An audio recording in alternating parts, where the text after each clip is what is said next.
So this meeting is going to take a very unusual fashion. I'll teach for 30 minutes. Then you will come out and tell me what your issue is, and I'll tell you what God is saying.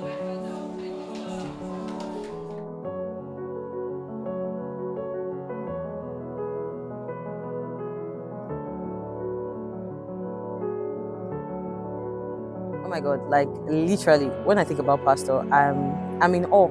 I've been in awe since 2017 and I'm still in awe.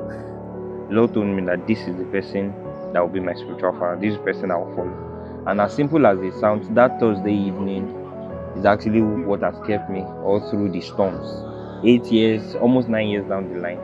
That simple instruction is what I've been following. Who is this man that is really, really bold? Who is this man that is just like, almost see this life, I've conquered it? Who is this one that understands the supernatural so well? He's Wow. a father. Yes. I know, right? He's a father figure. Pastor is accessible. Yeah. Pastor opened his arms to us. Yeah. Pastor is a father. Coming to this place and realizing that, oh, the pastor can be part of your life, that was new for me. But then you just come, everything is just aligning. And you just see that some things are no longer a prayer point. They just become a normal lifestyle for you. I've been to church for like 4 years before I came to this. I usually say to myself that there's not one meeting that I am. There's not been a point where I can say I'm used to church service. There's not one service like that. Because I was not blessed in this service. I don't understand what that means. What people think is consistency on the outside, it's just me following. And the year is going on, just learning from this person and just realizing God's plan for my life and just, all of that, I'm grateful. That's the least. Like, I feel like if we want to say these things in words, I feel like we would not scratch the surface of how grateful we are.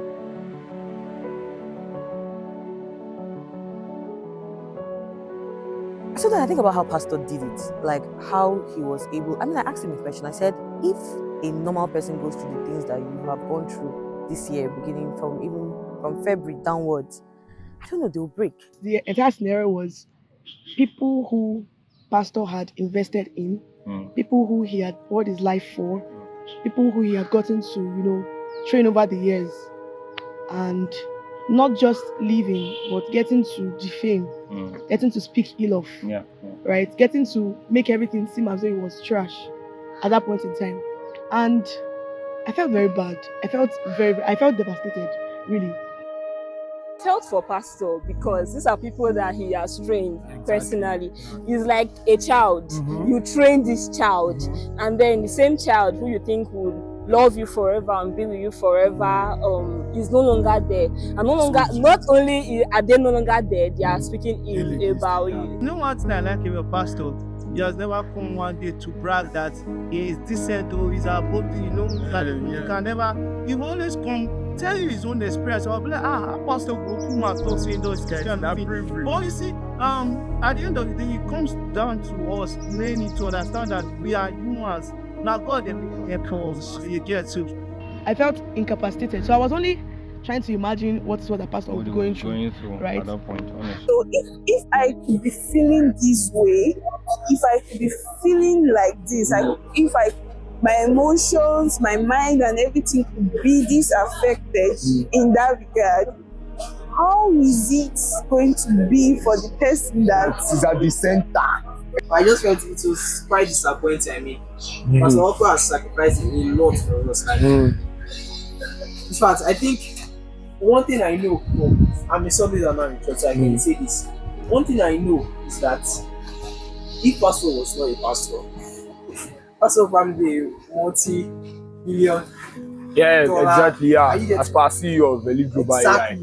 So Pastor Oko is really sacrificing a lot for us right now. Many of those people that left because of their offenses, they can attest to the fact that Pastor Oko has been a blessing to their place. It's quite sad. Me, in my mind, then I was like, if this entire thing is the way I'm seeing it right now, that people, after all of these years, just no matter how I thought about it, it didn't really make sense. Yeah. If this was the outcome, why would he be motivated to invest in people again? Why would he want to tomorrow, next? Why would you want to put in that effort again over the same things when you don't even know what's going to happen tomorrow?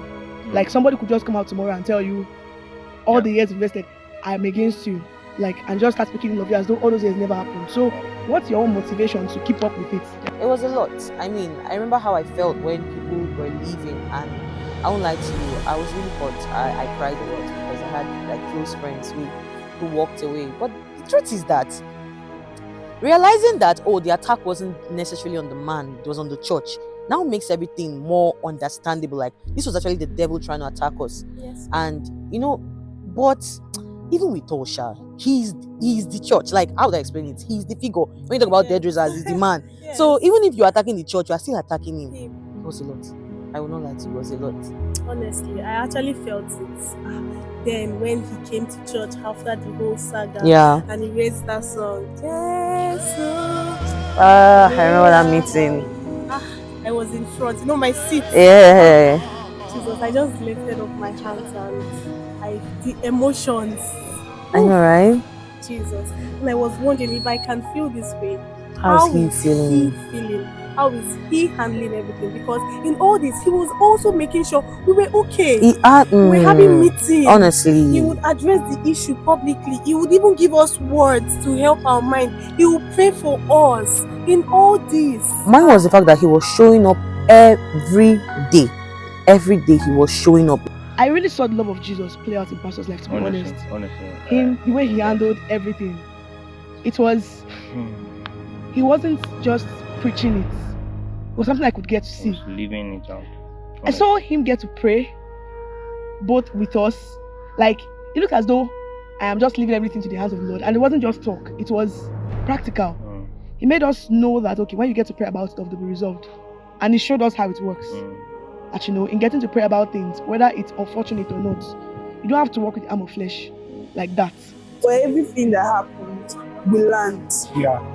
If anybody did not learn anything, me, I learned we learned a lot. I learned a lot from all of these things that happened. I just learned to trust God's voice more, because there were so many voices around. There were just many voices around. Everybody had opinions.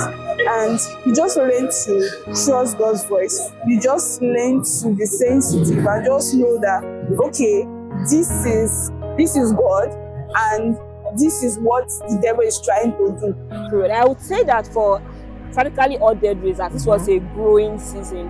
We learned I like that. We learned a lot. We prayed a lot. We did everything a lot. We prayed a lot. We met more. We loved more. Yeah, we loved more. Yes, we were more intentional about why we were there. Yeah. So it was not fanfare for those like maybe they were not really sure why they were dead raisers. They really understood. And I knew that it was not like we were doing social. Exactly. I'm not here because I liked the person that brought it. Exactly. I think if there's something that really I'm grateful for dead raisers is that training of the spirit. Like you said, you practically can see the growth and you can see yourself in that growth. And it all comes down to really fine-tuning your focus. You know, there's something strategic at the post on Saturday. It will say, I am focused by the Spirit of God. There's something he says about focus, and I'm always saying it, and it's true. Always stay focused, because at the end of the day, that's what really counts. So, yeah. In everything, Adam, it has shaped your idea about what pastor is all about. Pastor is not my joke. It's not a joke. They say she become pastor now. I've heard pastors say many times that he can't afford. He doesn't have the luxury of being down, and I'm like, so you can't even be on your own and just one moment of let me just be my feelings and be my emotions. Like let me just no, you can't do that. He's like, if I'm down, do you know many people's lives will be going down? I'm like, it's just very inspiring seeing that example and seeing Pastor always being there to be our example. So I know that I can be an effective minister. I think as long as I have passion, I would always get through whatever challenges Pastor has. Precisely just copy. Just I see somebody that did fun. Copycat. Exactly. I'm a good copycat. I'm grateful for Pastor. At the end of the day, I'm grateful. I really am. Like, I don't really think that there are words enough. Really. I know one of the things I just told God is that I told God, let your will be done in my life. If this man, I will follow to the latter. You know, and I think that's what many people now start realizing, that there is no justifiable reason for you to leave where God has planted you. And that's because of him. That's because of the man. I can't leave such a gift. Nah. Where do I want to go to? I'm grateful that Pastor yielded to God. I'm grateful that there's dead results because of Pastor. I'm grateful that every day he's very intentional on getting to hear God on our behalf. All the messages are always timely. Every single message. I'm grateful that he's very, very intentional about making sure that we grow. Like, look at the structure that he's always trying to improve on every single time. So ensure that everybody's growing, everybody's looked out for, that everybody is kept in the loop of growth. Nobody's left aside. Honestly. So much to be grateful for, really. I guess let's do that forever. Last.